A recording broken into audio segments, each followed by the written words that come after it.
Hello everyone and welcome back to Dragalia Foundry, a fan channel where everything Dragalia Lost can be found. The Persona collab with Dragalia Lost is finally live, and in this video I'm going to be sharing my first look. So starting off, right off the bat, this new login screen looks beautiful. This is some of my favorite artwork from the event. Love to see it every time I boot up Dragalia Lost. Obviously, that excellent Persona music kicking in the background. Let's go ahead and log in and we are going to take a look. I've prepared two different quests to share with y'all today. I have the prologue quest. This is what first happens when you start playing the event itself, and I wanted to share it because it's unlike anything else we've gotten in Dragalia Lost. And besides this, I'm also going to share my first clear of the EX raid, and along the way we'll talk about the event, my overall impressions on the story, discuss the new raid character, Sophie, that everybody gets for free, and we'll have a good time just taking in Persona together. So to start off with this prologue quest, the reason I wanted to call this out specifically is I just think it's awesome that they gave us a chance to play as Joker. No other event in Dragalia Lost has started this way in Media Res, where the event is already happening and you just literally drop in as Joker or any character in any other event and actually get to play as them. I think this is the first time we've gotten to play as an adventurer who's not in our collection in our regular quest in Dragalia. So you see the mission has started. I was really stoked about this and just wanted to try out Joker's combos for myself since he seems so different than other Dagger characters, and he does feel pretty different. Obviously he has his unique Force Strike, which fires a gunshot there, so you can see that. And I thought that this was a real treat to start off the event.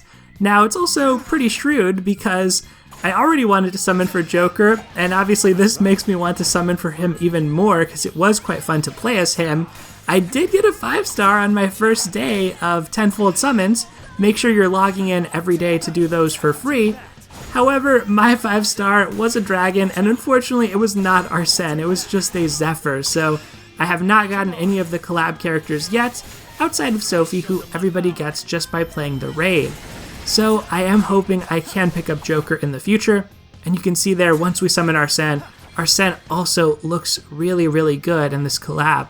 Overall, I think the production value was done to a really high degree. I think that the menus, the music, just the style of everything feels really on point. It feels like it fits with Persona and somehow mashes into the world of Dragalia Lost pretty well too.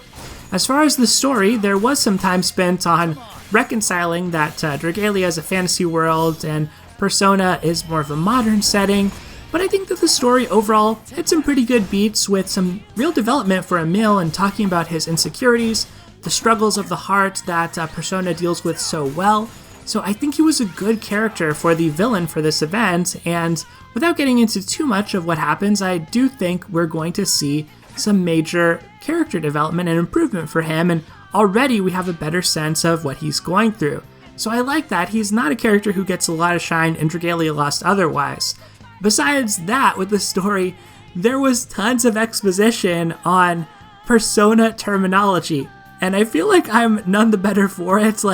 I don't think I can really tell you the difference between a jail and a birdcage, or what a monarch is, but several chapters of the story were spent explaining Persona things, and I'm happy to just indulge in the event without really knowing the full nomenclature, but I thought it was a nice touch for those who aren't as familiar, and obviously it is setting up people for checking out Strikers once that releases next month.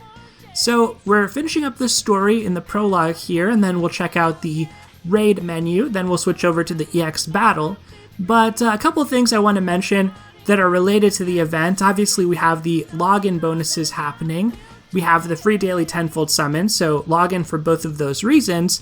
Besides that, there is a Twitter retweet campaign happening where everybody gets rewards based on the total number of retweets, and by retweeting, you also enter yourself in a chance to get a larger prize. Other than that, there's a free gift that went out today for new players. There's also some special things in the Battle Royale, like being able to transform into Arsene, and being able to buy a skin of Joker if you've summoned him at a cheaper cost, Joker having a unique skill in that mode. really a lot is going on to accompany this event, and I do think that's pretty cool. One thing that's unique about Cage Desire as a raid is it's more of a rainbow event, so you can bring whatever adventures you want. All elements of content have double drops. There's lots of rainbow and elemental orbs and scales that come out of this event, so that's pretty neat. Certainly you want to use Sophie, and I've seen players ask me to review Sophie and give my opinion on her. First of all, definitely use her for the raid. She does extra damage, being the featured character of the raid. And second, you can collect those conviction items, the flaming sphere that features her face, to basically max her out for free. So there's no reason not to get her, not to max her out in this event. You definitely want to do so. You want to include her on your team. And the other thing is, this event has some unique mechanics, unlike other raids, with the down gauge, all-out attacks, and the persona elements and how those affect the boss. So I think that for that reason, Sophie's also a good character to bring because she has the Bless persona element. Now, we'll check out the raid here in just a second. I think I'll load up the EX raid now. But besides the context of the EX raid, I also think that Sophie is a good character for Tartarus auto battles because she automatically activates her persona as an AI, making her a really good AI because most AI don't shapeshift into dragons.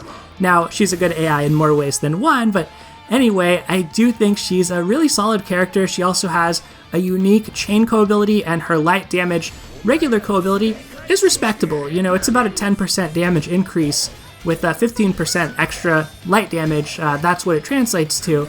So yeah, I think that it's pretty respectable, even though it's just a budget version of Peony's co-ability, who was a gacha character from last year's Fire Emblem event. So I am happy we got her as a free character. The free worm print that we got, Cage Desire, by logging in, also great for beginner players, gives you 30% skill damage, which is solid. And the treasure trade for this event, which it's notable just the fact that there is a treasure trade because regular types of raids don't have them, and there's lots of goodies to collect in there by trading in desires. But in there's another worm print that gives you extra 4-strike damage called Showtime, and another one featuring Laxi and Sophie that gives you Striker Strength. Also okay, but those are not as important, but certainly anything in that treasure trade, go ahead and clear it out. It's all free stuff to collect as part of the event. As you can see, the boss wasn't too hard on the EX difficulty, but moments like this just made me really enjoy the fight nevertheless. That scene, Take Your Heart, is just so cool to see interspersed in a normal Dragalia Lost raid. I'm really looking forward to the harder difficulty content they add to this, and I'm using my raid theme team here in light of not having all the Persona characters to use on it yet, of Lapis, Dragalia's own Phantom Thief, Pinon, who I thought kind of looks like a Persona character, of course Sophie in the lead, and finally Grace to round out the team. And there is a special reason for that, and that's the final thing I want to point out in this video, is that Grace is actually eligible for sparking on the Summon Showcase, along with Tobias, Luis, Akasha, Forte, and Lathna, as well as Ramiel and Midgardsormr Zero. So besides just what's featured on the showcase, those are all also eligible for sparking, with Grace being the one you should really consider, but mainly if you get to the 300 summon mark and you happen to pick up your Joker and Mona already, then when you get to 300 summons, Grace is a pretty good way of spending your resources at that point. As you can see, we also got 100k rupees from this EX, so definitely going to want to do this one with gold Fafnirs in the future. But that is pretty much going to do it for today, everyone. I hope you enjoyed this quick look at the Persona event. Lots of goodness to take in for Persona in Dragalia Lost. Let me know what you thought about it in the comments below. Thank you as always for watching, take care, and I'll see you next time.